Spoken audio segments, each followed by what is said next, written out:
Rocking a 112 and stable. I've had a pretty good couple of diabetes days, considering yesterday I had so many carbohydrates, like refined ones, but it was bold with insulin. I took over like 10 units for my lunch, so then I ended up like skipping dinner. I had like a cucumber for dinner. So that's kind of how I play like a balancing act. Like I had a lot of carbs at one meal and I skipped like carbs at the next because I had like cake and dessert and all these different things. But my blood sugar never budged past 170, which is incredible considering all the food I had. So anyways, with that being said, let's get right into today's video.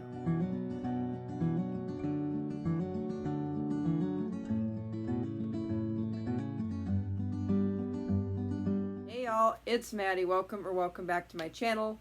And as you can tell by the title of today's video, we're going to be sitting down and talking about the biochemistry behind ketones themselves, what they look like, some common forms, and then I also will be doing a live or a urine ketone test for you guys. And in addition, I will show you my ketone levels when I was diagnosed with diabetic ketoacidosis, both my blood ketones and my urine ketones. So first of all, I did a comparison between, I didn't do a comparison, I believe I specifically talked about the in-depth analysis of diabetic ketoacidosis, so feel free to go check that out. You should just be able to type in Maddie Nielsen, diabetic ketoacidosis, or the biochemistry behind DKA, and it will show up right there. But ketones can be present in diabetic ketoacidosis and in healthy ketosis. There's a difference. Like I said, typically a diabetic ketoacidosis is going to be caused by extremely high blood sugars and a lack of insulin, and only happens in diabetics. Ketoacidosis can also happen with people that are heavy consumers of alcohol or have been starving for long periods of time. Healthy ketones come from not having enough carbs for a certain day, or if you're on a keto diet, your body will naturally burn ketones for energy to give your body the energy it needs. Ketones are byproducts of breaking down fat for energy. And people that are in the keto diet are probably looking to lose a lot of body fat. So by restricting the amount of carbs that they're putting in their body, it forces their body to then turn to the second form of energy, fats. And fats are then broken down into ketone bodies.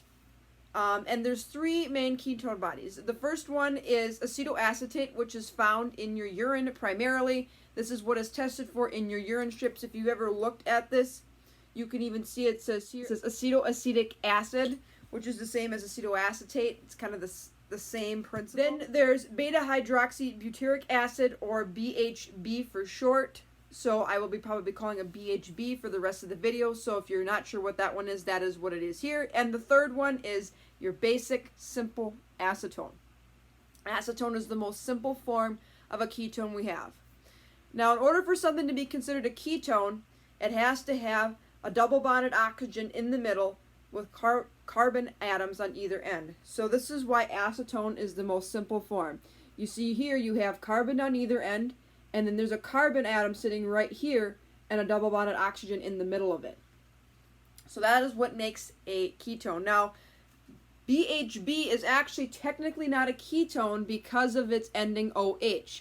I believe it would be considered a carboxylic acid. I will verify that down here if that is true. Because of the OH at the end with the double bonded O, I believe this would be considered a carboxylic acid as far as the biochemical component is concerned. But we consider it a ketone body only because it does act like a ketone, and it's got a lot of similar things about ketones here. It's got the double bonded oxygen with carbons on either end, but instead of this carbon being by itself, this carbon is attached to an OH. So these three different kinds of ketone bodies, like I said, are dependent upon what's actually happening, if they're present or not. The acetoacetate is usually found in your urine, so that's what I will be testing for later. This gets converted into either beta-hydroxybutyric acid or acetone itself. This BHB is important in the terms of ketoacidosis because that is typically what is found in the bloodstream when you're in severe DKA. I know my BHB levels were extremely high. It's a blood ketone or a blood ketone body. Remember, it's technically not a ketone, but we call it a ketone body because it reacts like a ketone. And the most simple form, acetone, is what is actually pushed out of your breath in DKA also. Now, if I'm trying to remember clearly from my diagnosis, I think my breath was slightly fruity because I believe my grandma mentioned to me that my breath smelled kind of sweet. It wasn't like extremely sweet, like end stage where like I was literally like 2 minutes from death, but it was starting to get to the point where my breathing was super shallow, and that is how your body reacts to getting rid of that acid and that acetone out of your body. And this is why they say one of the warning signs is this fruity or sweet smelling or acetone breath or nail polish remover breath. This is nail polish remover with acetone. This breaks down very quickly, so when it is excreted from the lungs, it doesn't take long for that acetone to be gone. It's kind of why when you put nail polish remover, if you're a lady or if you've ever experienced nail polish remover, it evaporates super quick and gets super cold. That is why, because it breaks down quick. Once it reacts with oxygen in the air, it's gone. That's why they put it in a specific certain plastic container so that it doesn't eat away at stuff. Be very careful with acetone. Do not put it on wood surfaces or on your mother's leather wallet. I did that when I was like 16 years old. It ate away at it. So be very careful with acetone. But anyways, so this is the stuff that's going to be on your breath. And I believe they can test for it. I've never actually had to breathe in anything, but this is like the last stage, or this is the one way your body will try to get rid of excess ketones is through your breath.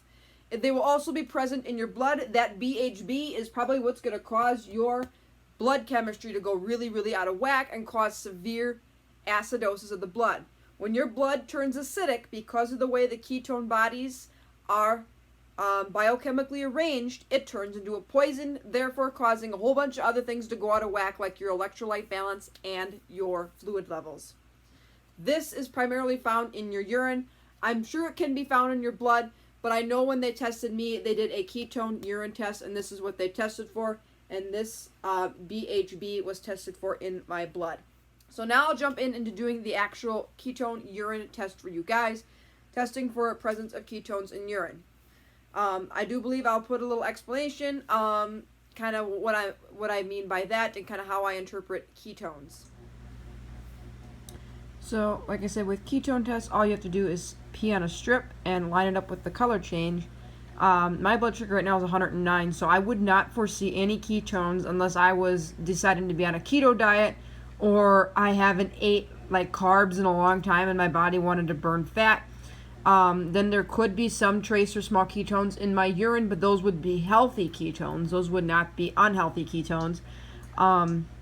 You can tell this test is negative. It didn't even change hardly at all. I mean, I just peed on it and nothing happened. But there are blood testing ketone meters that are more accurate, but I wanted to show you guys this is how simple it is to determine which ketones are. When I was diagnosed, I believe my ketones were 80, I think, in the urine. But I know in my blood they were extremely high, and the blood ketones are probably more of an indicator of ketoacidosis, because the ketones in the blood is what turns your blood acidic, which can be more dangerous, because at any point all of us can at any point have ketones present in our urine. Because like I said, what if I decided for today not to eat, or I didn't eat a lot of heavy carb stuff? Well, my body could naturally be burning fat for energy. That is not dangerous. What's dangerous is combining them with really high blood sugars, or not having enough insulin in your body to induce ketoacidosis, which is like poison running through your blood.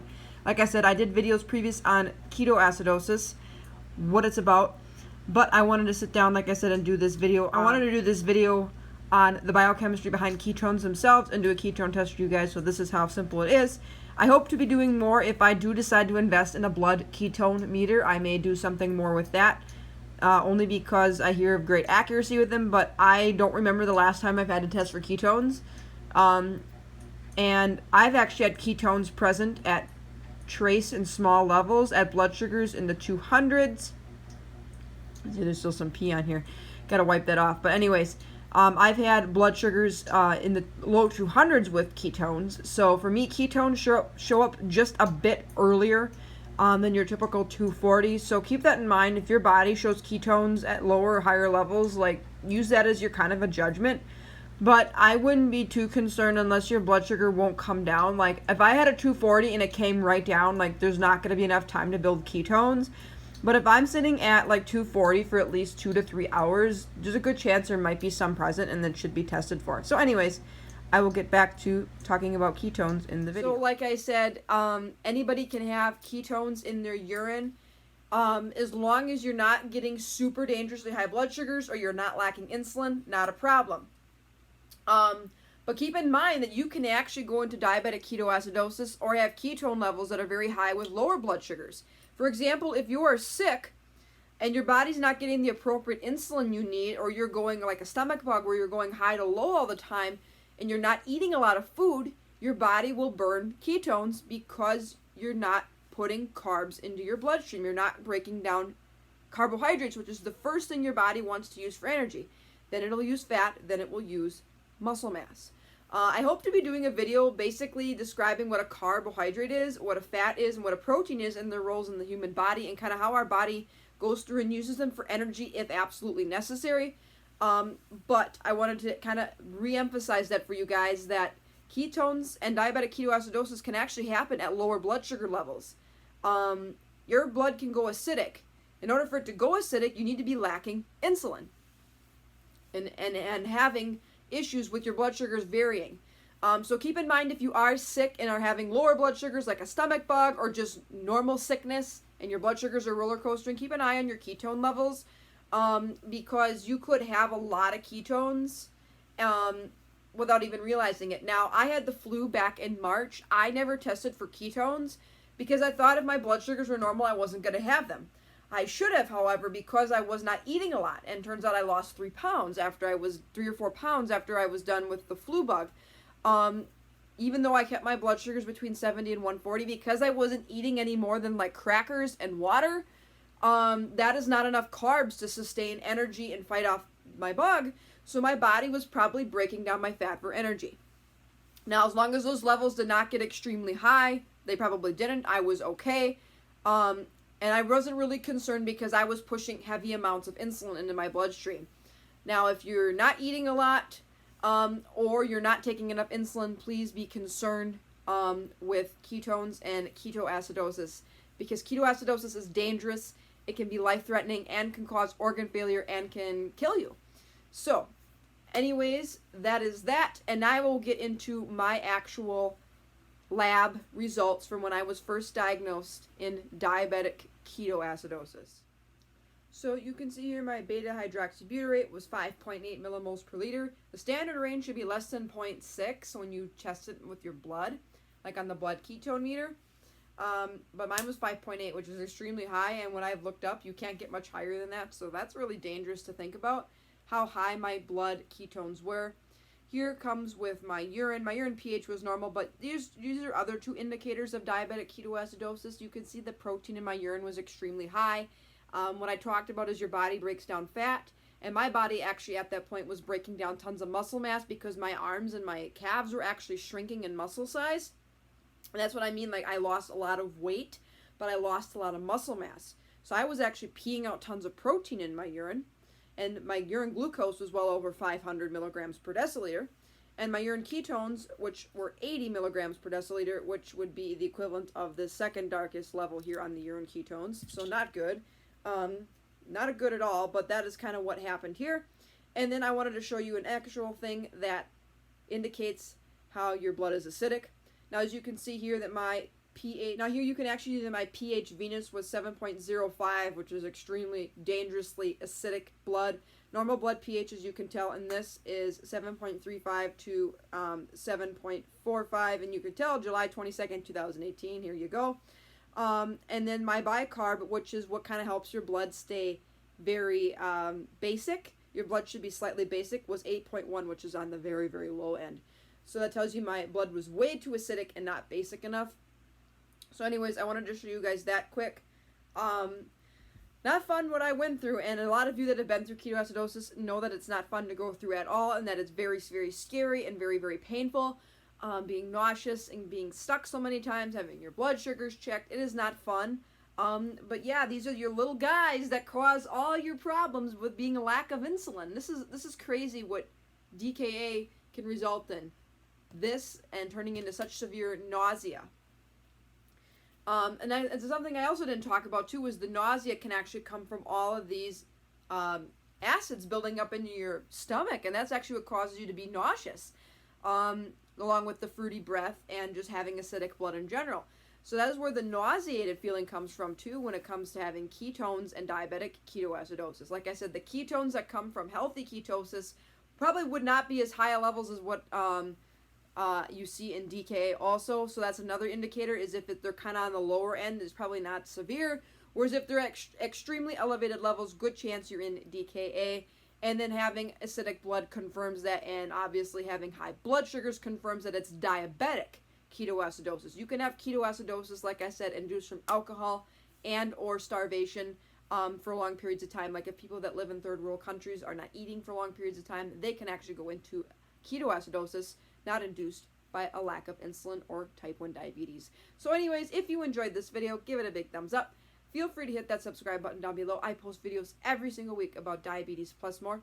Stay tuned. I have a great video coming out for you guys all about my living 1 year with type 1 diabetes. It will air on my actual diagnosis day, which is July 22nd, so that's crazy. I have a little thing that I'm going to do and share with you guys.